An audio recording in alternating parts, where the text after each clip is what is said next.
গ্রহণ করো, যা থেকে নিষেধ করে বিরত থাকো। এখন বলেন আমার নবীর আদেশ নিষেধগুলো মানব কই? আপনারা বলতেন কোথায় বলবেন? তাহলে আমার নবীর হাদিসের আদেশ নিষেধকে মানতে হবে, এটা আমার আছে কোথায়? সেটা আসলে আমরা বলে দিল কি কোরআন মানলে হবে, তোমার আলাদা হাদিস ওই বললাম পুরো কোরআন করে না, এই সেটা আসলে 7 নম্বর আয়াতে হবে। 5 নম্বর বা 9 নম্বর পৃষ্ঠা সূরা নিসার এর আয়াতে আল্লাহ বলেন মাইয়ুন তি'i রাসূলা ফাকাদ আতা আল্লাহ। অনুবাদটা আমার সাথে সবাই করেন। আল্লাহ তাআলা বলেন যে ব্যক্তি রাসূলের অনুসরণ করবে সে আল্লাহর অনুসরণ করলো। আল্লাহ বলতেছে রাসূলের অনুসরণ যে করবে সে আল্লাহর অনুসরণ করলো। বলেন তো সুবহানাল্লাহ। কারণ আমরা তো যদি অনুসরণ করব তো নবীর জীবনটা ভালো করি। আল্লাহ বলতেছেন যে নবীর অনুসরণ করবে সে আল্লাহর অনুসরণ করবে। এখন প্রশ্ন, এই আয়াত আপনাদের তাফসীর করে চলে গেলাম। কালকে আমাকে বললেন হুজুর, কালকে যে বললেন নবীর অনুসরণ করা মানে আল্লাহর অনুসরণ করা, হুজুর নবীর অনুসরণ করব কেমনে এটা তো বললেন না। প্রশ্ন এটার জবাব হলো নবীর অনুসরণ করতে হলে নবীর হাদিসগুলো জানতে হবে, হাদিসে নবী কোনটা করতে বলছে কোনটা ছাড়তে বলছে সব জানতে হবে, তাহলে নবীর অনুসরণ করা সহজ হবে। আল্লাহ আমাদেরকে কথাগুলো মনে রাখার তৌফিক দান করুন। আমিন। তাহলে আতিউল্লাহ ওয়া আতিউর রাসূল, আল্লাহ মানো নবী মানো। তাহলে আল্লাহর আদেশগুলো মানবো নবীর তরিকা অনুযায়ী। বলেন ইনশাআল্লাহ। ইনশাআল্লাহ। এবার চলেন আল্লাহর নিষেধাজ্ঞা বিষয়ে কিছু বলি, যেগুলো আল্লাহ নিষেধ করেছেন।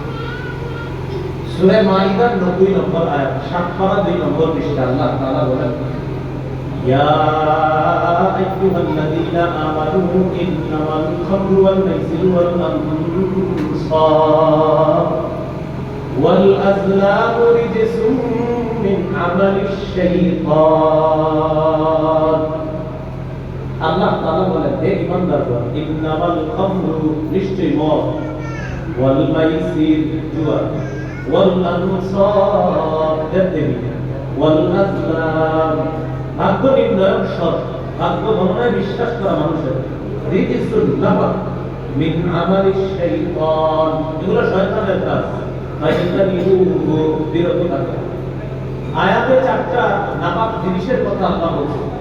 1 নাম্বার মদ নাপাক, 2 নাম্বার জুয়া নাপাক, 3 নাম্বার দেবদেবী মুসলমানের জন্য নাপাক, 4 নাম্বার ভাগ্য নির্ণয়ক সৎ মুসলমানের জন্য নাপাক। 1 নম্বরে আয়াতে বলছে মদ, মদটা যত মাদকদ্রব্য আছে সব নিষিদ্ধ। মাদকদ্রব্যের বিস্তারিত বর্ণনা আমার রাসূল সাল্লাল্লাহু আলাইহি সাল্লাম জানায় দিয়েছেন, লা ইয়াশরাবান্না নাসুম মিন উম্মতি আল-খামরা ইয়াসাম্মুনাহা বিগাইরি ইসমিহা। আমার উম্মতের একদম মাদক সেবন করবে, নামটা বদলায় দিবে।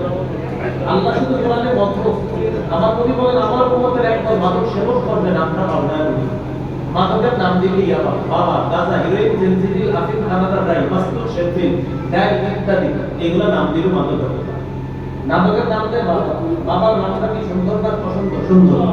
আমার বাবা কত সুন্দর নাম। এখন একটু আরেকজন বলে কি হবে নাকি বাবা, এই বাবা মানে তো আমরা আপনার নাম, এই বাবা মানে মাদক। নবী বলেন আমার উম্মতের একদল মাদকের নাম পাল্টায় দিল। তাহলে আল্লাহ কোরআনে বলছে মদ, নবী ব্যাখ্যা দিয়ে দিয়েছে। এবার রাসূল সাল্লাল্লাহু আলাইহি সাল্লাম বলেন লানাল্লাহুল খামরা, স্বয়ং মদের উপর আল্লাহর অভিশাপ, মাদকের উপর আল্লাহর অভিশাপ, স্বয়ং মাদক জিনিসটার উপর আল্লাহর অভিশাপ। ওয়াশারিবাহা, মাদক যে সেবন করে তার উপর আল্লাহর অভিশাপ। ওয়াসাকিয়াহা, মাদক যে অন্তরে পান করায় তার উপর আল্লাহর অভিশাপ। এক যে পান করে তার উপর আল্লাহর অভিশাপ।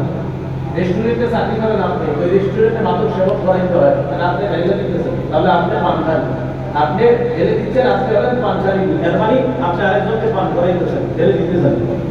তাহলে শাড়ি বাহাতে পান করে, সাথী হাতে পান করায়। আর অনেক প্রশ্ন করে রেস্টুরেন্টে চাকরি করা যাবে কিনা? রেস্টুরেন্টে চাকরি করে সমস্যা নাই, হালাল জিনিসগুলো সাপ্লাই করবেন আপনি, তো হারাম জিনিস যেটা মাদক এটা কিন্তু আপনি পান করায় না। কারণ আল্লাহ নবী বলেন সাথিয়াহা, যে পান করায় তার উপর আল্লাহ অভিশাপ। ওয়াহামিলাহা, মাদক যে বহন করে নিয়ে যায় তার উপর আল্লাহর অভিশাপ।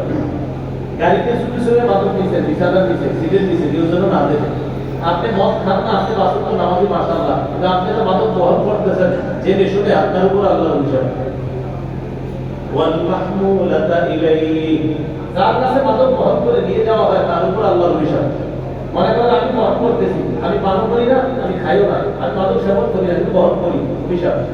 ওনার কাছে পৌঁছাই দিতেছি, কিন্তু উনিও কখনো মাদক সেবন করে না, পান করে না, উনি হলেন ওনার কাছে পৌঁছার পর উনি আমার আরেক জায়গায় দিয়ে দেন, তার উপর আল্লাহ অভিশাপ হবে যদি এই কাজে লিপ্ত থাকে।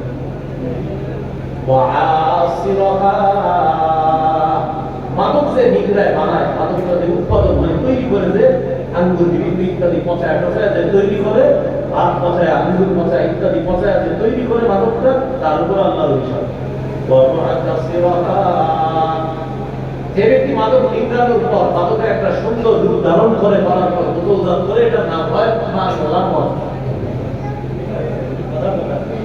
এর উপর আল্লাহ, তার উপর কি আল্লাহ অভিশাপ। আর মাদকটা যে উৎপাদন করে, এর উপর আল্লাহর অভিশাপ।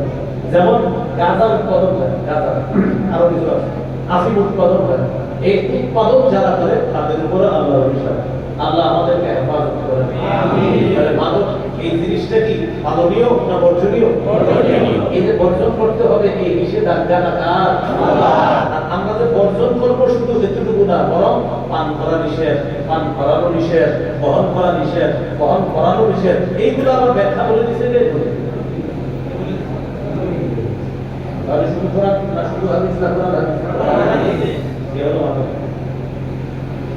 আয়াতের 2 নম্বর আল্লাহ বলছে মাইসির জুয়া। জুয়া আমাদের সবাই